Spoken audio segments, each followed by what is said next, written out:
kasi you belong to the other side of the political fence, di ba? Alam naman natin na yung kapatid mo, si ate at si kuya, di ba? Siyempre naging controversial sila lately because of their yung dating di ba? Yung dating majority ngayon sila na nga minority. So alam ko nag-call out ka rin the Philippines is much better without the Cayetanos in 2020. Is this something na talagang totoo na sinabi mo? I think naman ho yan, personal ko hiwalay sa gobyerno, sa trabaho ko sa gobyerno. Personal na advocacy na I think we need to pass the anti-dynasty law. And tingin ko, yes, there are good people and there are good brothers and father and son serving. Pero sa pangkalahatan, naniniwala ko ng mga dinastiya o mga magkakapamilya sa gobyerno, it doesn't serve the public well. Sa pangkalahatan, lagi namang may exception. Lagi namang, hindi, itong magkakapatid, itong mag-ama, itong maglolo. Pero sa pangkalahatan, naniniwala ako na it deprives the ordinary Filipino of the opportunity to serve. So equal opportunity. If there's a talented young person who wants to be a broadcaster, may oportunidad ba sila? Nakikita ho natin na sa maraming mga lugar, barangay, syudad, probinsya, if you are young, talented, have great ideas, baka mawalan ka ng oportunidad kung ang humahawak sa lugar nyo ay isang dinastiya lang. Pero siguro on that note, and Kuya Danny, I love my family. Pero I think I'm part of a bigger family, the Filipino family. And for me, that is the most important thing na tinuro sa akin ng aking tatay. Pero for now, how's your relationship with Kuya Alan and Pia? Do you still talk to each other? Hindi masyado ho. I have a very good relationship with my mom, and of course, I'm focused on raising my 3 kids. Malilit pa ho yung mga anak ko. Happily married ka eh. Very important ho sa akin na yung mga anak ko, na nakikita ho nila na yung ama nila, ano ang pananaw at perception pagdating ho sa public service as a government service. So tinuturo ko lagi sa mga anak ko, ano yung tingin kong obligasyon naming mga public servants. What's expected of us, the humility and the hard work that's expected of all public servants. And I hope they grow up with that mindset. Na kailangan ang mga public servants natin, yung mga hahalal natin, hardworking, but also humble. Public service and especially government service, hindi ho yan parang trono na parang kang reyna o hari. Pero truly, it is serving the Filipino people. Pero tama ba? Kasi the way I nakikita ko sa mga social media, nag-start yung falling out ninyo. Remember, nung last year, tumakbo ka, congressman, and tinalo ka ni Ricardo, di ba? Cruz, Yes. di ba, na who was supported by Brother Alan and Lani Cayetano. So, you lost in that election, so bigla ka naman napunta na dito sa PTV4. So, after that, yun na nga, medyo may mga na kayo, mga statements against each other. So, how did you para lang maintindihan ng mga viewers natin, how did you sa take akin, that? Sir Danny, it started way before that. No? So, yung When mayor pa lang, another term, gusto mo, pero I ayaw. decided not to run for mayor. And I think really, ako, politika ho. When I was mayor of the city of Taguig, I was mayor during the pandemic.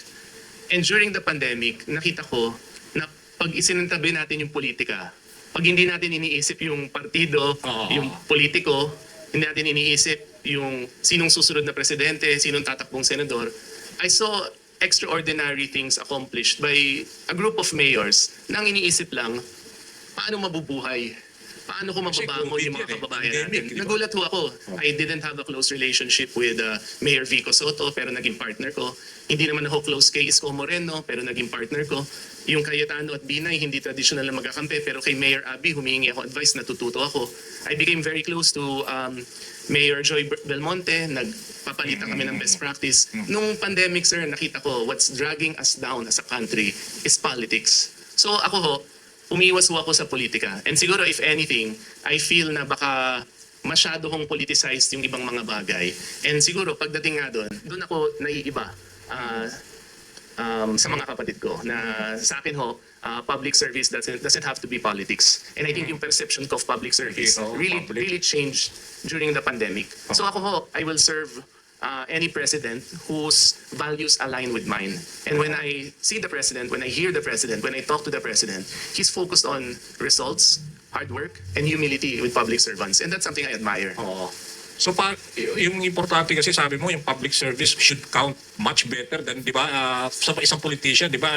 Kasi para naalala ko tuloy si Kapitan si Henry Lopez, sabi niya, when you do public service, yung income will just follow na lang yan, di ba? Ibig sabihin, ipadalin mo muna yung public service sa taong bayan and then susunod na yung kita, di ba? Bago, very much different from mga values na nakikita natin sa mga greedy politicians, di ba? And GM, alam naman ho natin dito, I don't know if this is too personal sa ating mga kapamilya, pero ABS-CBN was critical of every president.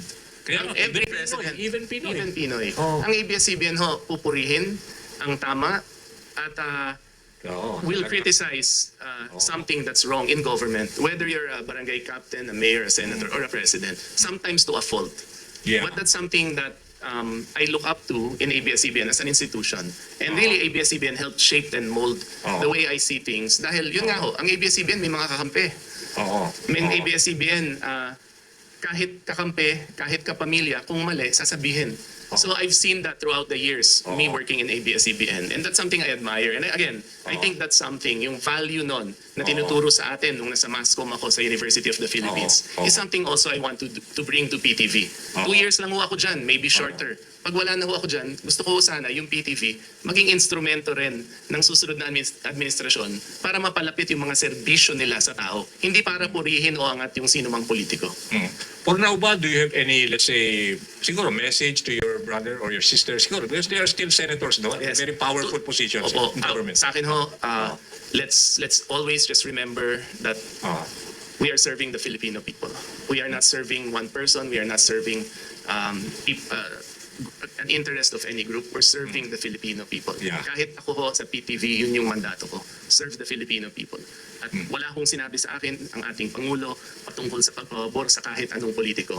Ang sinabi niya, ayusin para mapalapit ang PTV, mapalapit ang mga serbisyo ng gobyerno sa mas nakaraming Pilipino. So sa akin, not just to my brother and sister, but to all of us in government.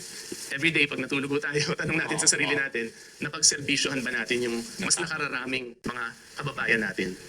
Bago kita bitawan, Jeb, yung kasi isa ring challenge ngayon, yung disinformation. Sobrang talamak, kaya mga fake news ngayon. So ikaw, being the head of this PTV4, how do you want to address? Alam ko may mga grupo-grupo na, Yes. lalo na mga mainstream media, we're very much against itong Yes, fake news. that's a role that that's a role that PTV wants to play. We want to play a big role in fighting misinformation. No, so something na gusto ko sana gawin is to host all the networks. Ayun.